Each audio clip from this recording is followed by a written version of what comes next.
Hello, কেমন আছো তোমরা সবাই? আজ তোমাদের সাথে শেয়ার করব কেকের রেসিপি। এর আগেও আমি কয়েকটা কেকের রেসিপি আমার চ্যানেলে ছেড়েছি, তোমরা চাইলে দেখে আসতে পারো। আর আজ আমি আমার বোনের বার্থডের জন্য একটা কেক বানাবো, তাই ভাবলাম তোমাদের সাথেও শেয়ার করে দিই। সবার আগে কিছু ড্রাই ফ্রুট কেটে নিয়েছি, যেমন বাদাম, কিশমিশ, তারপরে ডুপ্লিকেট চেরি মানে যেটাকে করম চা বলে, তারপর টুটি ফুটি এগুলোই, আর চকলেট, এইসব রেডি করে রেখে দিয়েছি। আর এখানে আমি কিছুটা দুধের মধ্যে পাউডার সুগার দিয়ে দিলাম। পাউডার সুগারটা কীভাবে বানাবে, মিক্সিতে জাস্ট চিনিটাকে গুঁড়ো করে ছাঁকনি দিয়ে ছেঁকে নিলেই হবে। তারপরে দেখো এখানে চিনি, দুধ আর কিছুটা তেল দিলাম, আর বাটার দিলাম। তোমরা চাইলে পুরোটা তেলেই করতে পারো, কিন্তু বাটার দিলে একটা ভালো টেস্ট আসে। তো তারপর এটাকে ভালো করে বিট করে নিতে হবে। তোমাদের কাছে যদি মেশিন থাকে সেটা তো খুবই ভালো, আর নাহলে আমার মতো হাত দিয়েই করতে হবে। কেক বানানো যতটা সোজা মনে হয় ততটা কিন্তু সোজা নয়। এমনিতে সব কিছু সোজা হলেও এই ঘুটে ঘুটে যে গুলাতে হয়, এতে হাত একদম ব্যথা হয়ে যায়। যাই হোক, অল্প অল্প করে চিনি মিশাতে হবে, আর এটাকে ভালো করে গুলিয়ে নিতে হবে। তারপর কিন্তু এর মধ্যে ময়দা মেশাতে হবে, আগে থেকে ময়দা দেওয়া যাবে না। আর অবশ্যই দোকান থেকে ময়দাটা এনে আগে চেলে নেবে, কারণ অনেক সময় ময়দার মধ্যে বড় বড় দানা বা নোংরা থাকতে পারে।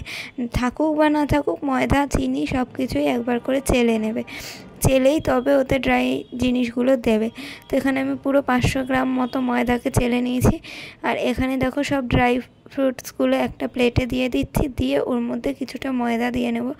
তো আমি শুনেছি নাকি এভাবে ময়দাটা দিয়ে নিলে আর কি এই জিনিসগুলো একেবারে কেকের তলায় চলে যায় না, কেকের মিডিলেও থাকে, মানে ভেসে থাকে আর কি।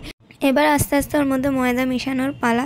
একবারে কিন্তু সব ময়দা দিয়ে দেবে না, অল্প অল্প করে দেবে আর মিশাতে থাকবে, আবার অল্প দেবে, মিশাতে থাকবে। ভালো করে এভাবে মিশালেই সব থেকে ভালো স্মুথ একটা ব্যাটার হয়, নাহলে কিন্তু একবারে সব দিয়ে দিলে একদম দলা পাকিয়ে যাবে, ভালো হবে না। আর যখন দেখবে শুকনো শুকনো হয়ে যাচ্ছে, একটু একটু করে দুধ মিশাবে। দুধটা কিন্তু নর্মাল রুম টেম্পারেচারের দুধ, আগে জাল দেওয়া ছিল কিন্তু ঠান্ডা হওয়ার পরেই এতে দেওয়া হচ্ছে। অল্প ময়দা অল্প দুধ এরমভাবে মিশিয়ে মিশিয়ে ব্যাটারটা তৈরি করতে হবে। আর এই মুহূর্তে অন্য কোনো কিছু দেওয়ার প্রয়োজন নেই। হ্যাঁ, গুলাতে গুলাতে যখন পুরো ব্যাটার কমপ্লিট হয়ে যাবে তখন তুমি চিনি টেস্ট করে দেখতে পারো, যেহেতু এতে আমি ডিম দেবো না। আর আমি যতবারই বানাই বেশিরভাগ সময় এগলেস কেকই বানাই, আর এটাই আমার বাড়ির লোক পছন্দ করে খেতে, আর সবাই খেতেও পারে যারা নিরামিষ খায়। তো সেই কারণেই এভাবে বানানো। তো যাই হোক, দুধ দিয়ে অল্প অল্প করে ময়দা দিয়ে ভালো করে ফেটিয়ে নিতে হবে। এই সময় হাত ব্যথা হয়ে যেতে পারে, তো একবারে না করে কিছুক্ষণ থেমে থেমেও করতে পারবো, অন্য কাউকেও বলতে পারো একটু করে দিতে। আর তারপর এর মধ্যে সমস্ত ড্রাই ফ্রুটসগুলো দিয়ে দিলাম, দিয়ে ভালো করে গুলিয়ে নিচ্ছে। আর আমার এটা গুলাতে প্রায় 15 থেকে 20 মিনিট লেগেছিলো। তো যাই হোক, এবার এর মধ্যে ভ্যানিলা এসেন্স দিয়ে দিলাম প্রায় 2 চামচ মতো। তারপর দিয়ে ভালো করে মিশিয়ে নিচ্ছি। ভ্যানিলা এসেন্স দিলে কোনো কাঁচা গন্ধ থাকে না, সুন্দর একটা কেকের স্মেল আসে। তো এবার আমি ব্যাটারটাকে দুটো আলাদা ভাগ করে নিচ্ছি, একটা একটু বেশি একটা কম। যেটাই বেশি সেটাই আমি কোকো পাউডার মিশাবো। এখানে দেখতেই পাচ্ছ 3-4 চামচ কোকো পাউডার ছাঁকনি দিয়ে ছেঁকে তবেই কিন্তু দিচ্ছি, এতেও অনেক দানা দানা থাকে তার জন্যে। আর এখানে একটু হার্শি সিরাপ দিয়ে দিলাম বেশি চকলেটি ফ্লেভার আনার জন্য, আর অল্প একটু দুধ দিয়ে দিলাম, দিয়ে ভালো করে পুরোটাকে মিক্স করে নেব। আর দেখতে পাচ্ছ এখনই কত সুন্দর চকলেটি দেখতে লাগছে। আর আমি আরও এক্সট্রা চকলেটি বানানোর জন্য এখানে ডেয়ারি মিল্ক সিল্কের কিছুটা অংশ ঘষে দিয়ে দিলাম, দিয়ে ভালো করে গুলিয়ে নিচ্ছে। এটা পুরোপুরি অপশনাল, এটা না দিলেও চলবে।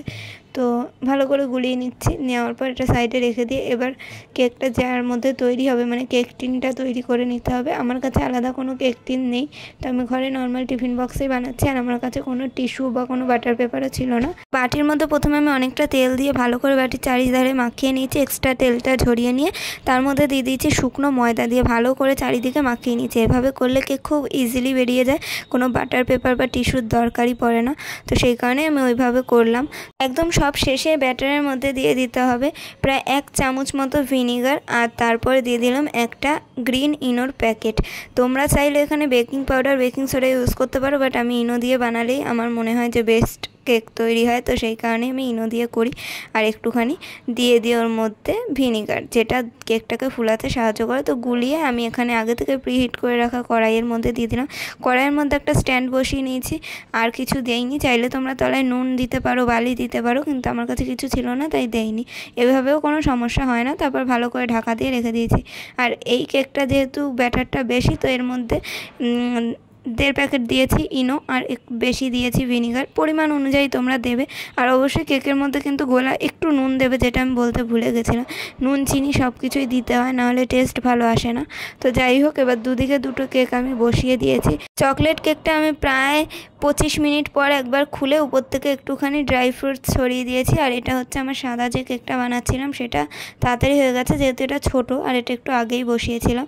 তো হয়ে গেছে প্রায় 40 মিনিটের মধ্যেই। আর দেখতেই পাচ্ছ কতটা সফট, আর কোনো ময়দার গুঁড়ো বা তেলে চিপচিপে কিছুই নেই। আর কতটা সফট হয়েছে সেটা বুঝতেই পারছি। এই কেকটা না পুরো খেতে পাপুজি কেক যে আমরা কিনে ছোটোবেলায় খেতাম সেরকমই সেম টেস্ট হয়েছিল।